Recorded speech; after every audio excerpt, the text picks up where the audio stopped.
Hello साथियों, नमस्कार। कैसे हैं आप सभी। उम्मीद करते हैं एकदम शानदार, जिंदाबाद, ज़बरदस्त होंगे और बेहतर तरीके से तैयारी कर रहे होंगे। तो दोस्तों, आज की वीडियो बहुत ज़्यादा इम्पोर्टेंट होने वाली है।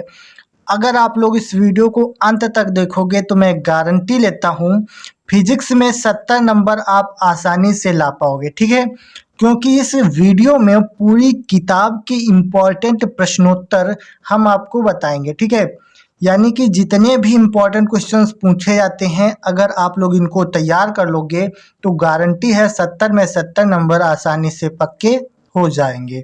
तो चलिए वीडियो को स्टार्ट करते हैं। चैनल पर पहली बार आए हो तो सब्सक्राइब कर दीजिएगा और वीडियो पसंद आए तो एक लाइक करके दोस्तों में भी शेयर जरूर करिएगा। ठीक है, तो चलिए शुरू करते हैं। सबसे पहले बहुविकल्पी प्रश्न, ये भी काफी इंपॉर्टेंट होते हैं क्योंकि 6 नंबर में बहुविकल्पी प्रश्न पूछे जाएंगे। ठीक है, तो पहला क्वेश्चन दिया गया है, वैद्युत क्षेत्र की तीव्रता का मात्रक होता है। ठीक है, मोस्ट इंपॉर्टेंट है, तो यहाँ पर आपको इम्पोर्टेंट लगाना है क्योंकि ये क्वेश्चन बार बार पूछे जाते हैं। ठीक है, तो ध्यान से समझिएगा। क्वेश्चन कह रहा है कि वैद्युत क्षेत्र की तीव्रता का मात्रक होता है। ठीक है, तो वैद्युत क्षेत्र की तीव्रता होती है E बराबर F अपॉन क्यू नॉट। ठीक है, तो F का मात्रक न्यूटन समझ लीजिए ध्यान से, और Q का मात्रक कूलाम। तो यहाँ से क्या हो जाएगा, न्यूटन बटे coulomb. Option number 3 right answer हो जाएगा। क्लियर, किसी को कोई दिक्कत, कोई समस्या? आगे बढ़ते हैं। ठीक है, देखिए ये भी क्वेश्चन काफी ज्यादा पूछा जाता है, बहुत इंपॉर्टेंट है, इसको ध्यान से समझ लीजिए। क्वेश्चन दिया गया है वैद्युत धारा घनत्व, इसको हम J से प्रदर्शित करते हैं। वैद्युत धारा घनत्व J तथा अनुगमन वेग में संबंध है। ठीक है, वैद्युत धारा घनत्व J होता है और अनुगमन वेग जो होता है वो ये अनुगमन वेग VD होता है। ठीक है, तो J तथा VD में संबंध क्या होता है, तो J बराबर होता है NEAVD। तो ऑप्शन नंबर फर्स्ट वाला राइट आंसर हो जाएगा। ठीक है, जहां पर क्षेत्रफल नहीं होता है वहां पर सिर्फ J बराबर NEVD होता है। अगर क्षेत्रफल होगा तो यहाँ पर NEAVD हो जाएगा। ठीक है, क्लियर हो गया। तो धारा घनत्व और अनुगमन वेग में संबंध J बराबर NEVD होता है। क्लियर, आगे बढ़ते हैं। बहुत गर्मी हो रही है दोस्तों, मेहनत करके आपके लिए वीडियो बना रहे हैं। देख सकते हैं पसीना यहाँ पे कॉपी पर भी गिर गया है। ठीक है, तो आप लोग जल्दी से सब्सक्राइब कर दीजिए क्योंकि बहुत मेहनत लगती है। ठीक है, तो देखते हैं तीसरा क्वेश्चन दिया गया है, धारावाही चालक के चारों ओर उत्पन्न क्षेत्र होता है। मतलब धारावाही चालक, जैसे ये एक धारावाही चालक है, इसके चारों ओर कौन सा क्षेत्र उत्पन्न होगा, तो यहाँ पर आपको बताना है केवल चुंबकीय क्षेत्र उत्पन्न होता है। ऑप्शन नंबर सेकंड वाला सही आंसर हो जाएगा। ठीक है, तो धारावाही चालक के चारों ओर उत्पन्न क्षेत्र केवल चुंबकीय क्षेत्र होता है। ठीक है, क्लियर है, किसी को कोई दिक्कत नहीं होनी चाहिए। आगे बढ़ते हैं। अगला क्वेश्चन दिया गया है, नेत्र लेंस की प्रकृति होती है। ठीक है, नेत्र लेंस की प्रकृति किस प्रकार से होती है, अभिसारी, अपसारी या फिर दोनों, या फिर इनमें से कोई नहीं। तो नेत्र लेंस की प्रकृति अभिसारी होती है, क्योंकि नेत्र लेंस क्या होता है, बाहर की चीजों को एकत्रित करता है। ठीक है, अपसारी का मतलब होता है फैला देना और अभिसारी का मतलब होता है एकत्रित करना। तो नेत्र लेंस की प्रकृति अभिसारी हो जाएगी। यहाँ तक किसी को कोई दिक्कत नहीं है। आगे बढ़ते हैं। ये भी सबसे ज्यादा इम्पोर्टेंट क्वेश्चन है, हाइड्रोजन परमाणु में मूल ऊर्जा स्तर में इलेक्ट्रॉन का कोणीय संवेग है। क्या कहा गया है कि हाइड्रोजन परमाणु में मूल ऊर्जा स्तर में इलेक्ट्रॉन का कोणीय संवेग है। तो यहाँ पर मूल ऊर्जा स्तर में इलेक्ट्रॉन का कोणीय संवेग NH/2π होता है। ऑप्शन नंबर सेकंड वाला। ठीक है, क्या हो जाएगा, NH/2π। क्लियर है, किसी को कोई दिक्कत, कोई समस्या नहीं। तो ये हमारा सबसे पहला अति लघुत्तरीय प्रश्न है, तो इसको ध्यान से समझिएगा। ठीक है, काफी बार पूछा जाता है और मोस्ट इम्पॉर्टेंट है। ठीक है, तो इस पर आप लोग इम्पॉर्टेंट लगा लीजिएगा। क्वेश्चन दिया गया है, वैद्युत फ्लक्स से क्या तात्पर्य है और इसका मात्रक भी लिखिए। ठीक है, काफी बार क्वेश्चन पूछा गया है और बहुत ज्यादा इम्पोर्टेंट है, ध्यान से समझ लीजिए। क्वेश्चन कहा गया है, वैद्युत फ्लक्स से क्या तात्पर्य है। तो वैद्युत फ्लक्स समझ लीजिए, इसमें लिखते हैं कि वैद्युत क्षेत्र में स्थित किसी काल्पनिक पृष्ठ के क्षेत्रफल से अभिलंबवत गुजरने वाली बल रेखाओं की संख्या की माप ही वैद्युत फ्लक्स कहलाती है। मतलब यहाँ पर कहा गया है कि वैद्युत क्षेत्र में स्थित किसी काल्पनिक पृष्ठ के क्षेत्रफल से अभिलंबवत गुजरने वाली वैद्युत बल रेखाओं की संख्या की माप ही क्या है, वैद्युत फ्लक्स कहलाती है। ठीक है, किसी को कोई दिक्कत नहीं है। इसका मात्रक कह रहा था कि इसका मात्रक भी लिखिए, तो इसके मात्रक में हम लिखते हैं, इसका मात्रक वोल्ट मीटर होता है।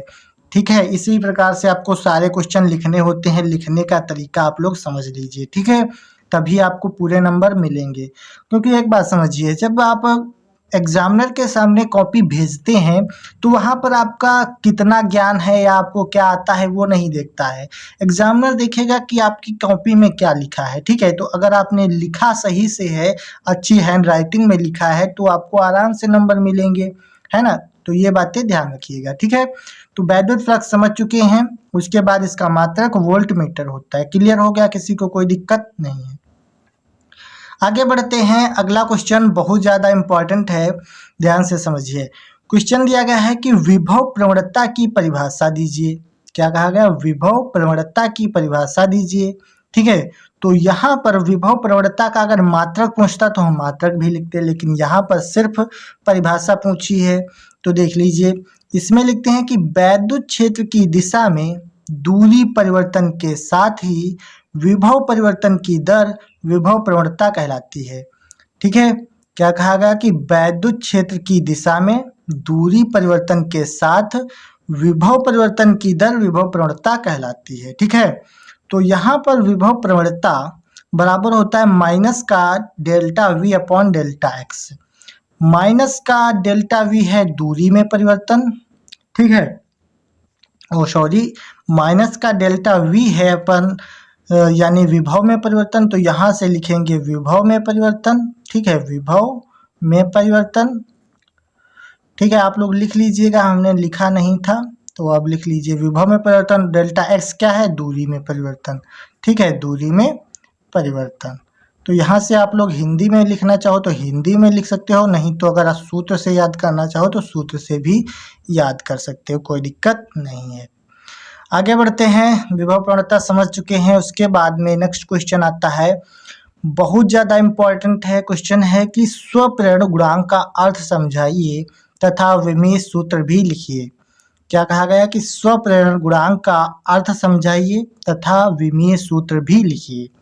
तो यहाँ पर स्वप्रेरण गुणांक क्या होता है समझ लीजिए। इसमें लिखते हैं, वैद्युत चुंबकीय प्रेरण की वह घटना जिसमें किसी कुंडली का स्वप्रेरण गुणांक उस कुंडली में चुंबकीय फ्लक्स ग्रंथिताओं की संख्या के बराबर होता है, जबकि कुंडली में प्रवाहित धारा का मान 1 एम्पियर हो।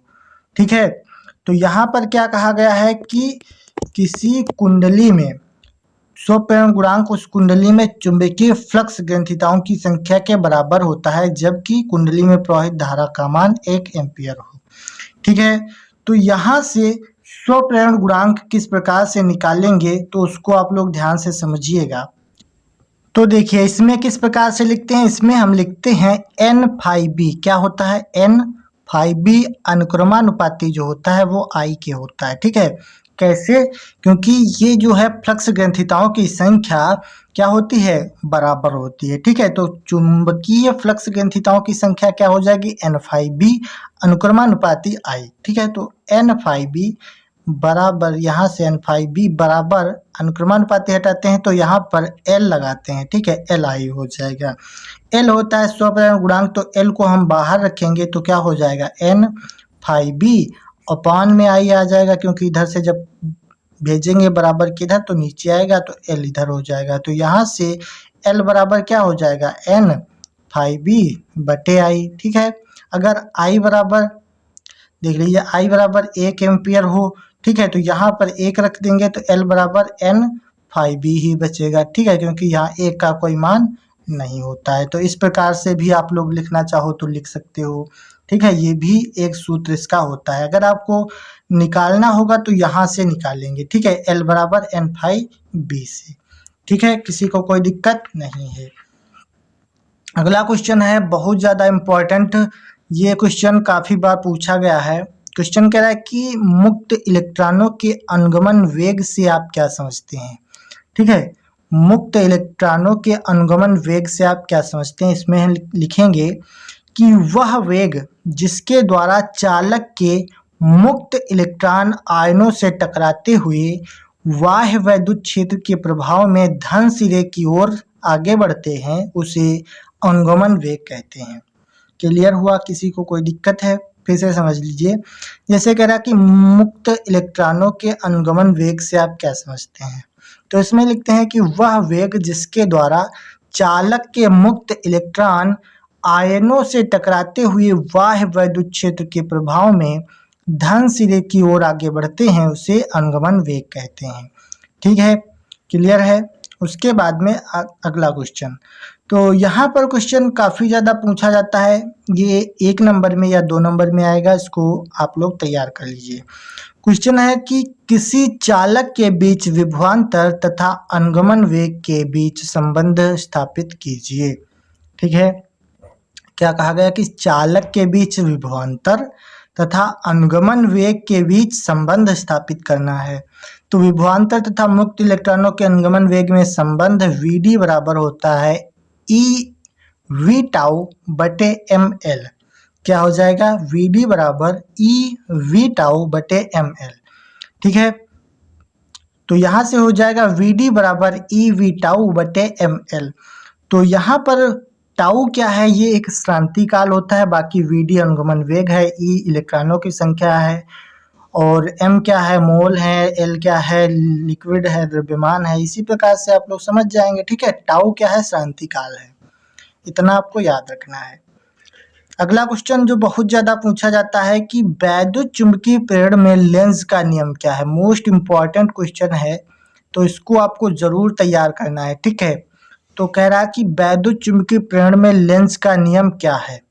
तो इसमें हम लिखते हैं कि किसी वैद्युत परिपथ में प्रेरित धारा सदैव उस कारण का विरोध करती है जिसके कारण वह स्वयं उत्पन्न होती है, इसे लेंज का नियम कहते हैं।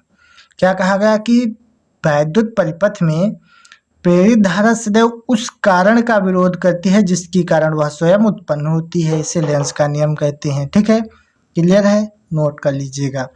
उसके बाद में लास्ट क्वेश्चन है जो बहुत ज़्यादा पूछा जाता है, धारा घनत्व से आप क्या समझते हैं? ठीक है, धारा घनत्व क्या होता है? अनुगमन वेग मैंने समझा दिया है। अब इसके बाद में आता है धारा घनत्व। धारा घनत्व को हम J से प्रदर्शित करते हैं, तो इसमें लिखेंगे कि चालक के एकांक क्षेत्रफल से प्रवाहित वैद्युत धारा को धारा घनत्व कहते हैं। क्या कहा गया है कि चालक के एकांक क्षेत्रफल से प्रवाहित वैद्युत धारा को धारा घनत्व कहते हैं। धारा घनत्व J होता है J बराबर I/A। तो ये वाला सूत्र आपको याद कर लेना है। ठीक है, तो J बराबर I/A हो जाएगा, यानी कि प्रति एकांक क्षेत्रफल में प्रवाहित धारा की मात्रा ही धारा घनत्व कहलाती है। तो उम्मीद करते हैं ये वीडियो आपको बहुत सारा नॉलेज प्रदान की होगी और आपको वीडियो अच्छी भी लगी होगी। ठीक है, हमने बहुत सारे इंपॉर्टेंट क्वेश्चंस को कवर कर लिया है। इसके बाद में आगे क्वेश्चन कौन से चाहिए, आपको किस टॉपिक पर वीडियो चाहिए, नीचे कमेंट कर सकते हैं। और इसी प्रकार की आगे भी वीडियोस आती रहेंगी, इसलिए चैनल को सब्सक्राइब कर लीजिए। हम मिलते हैं आपसे अगली वीडियो में, तब तक के लिए जय हिंद, वंदे मातरम।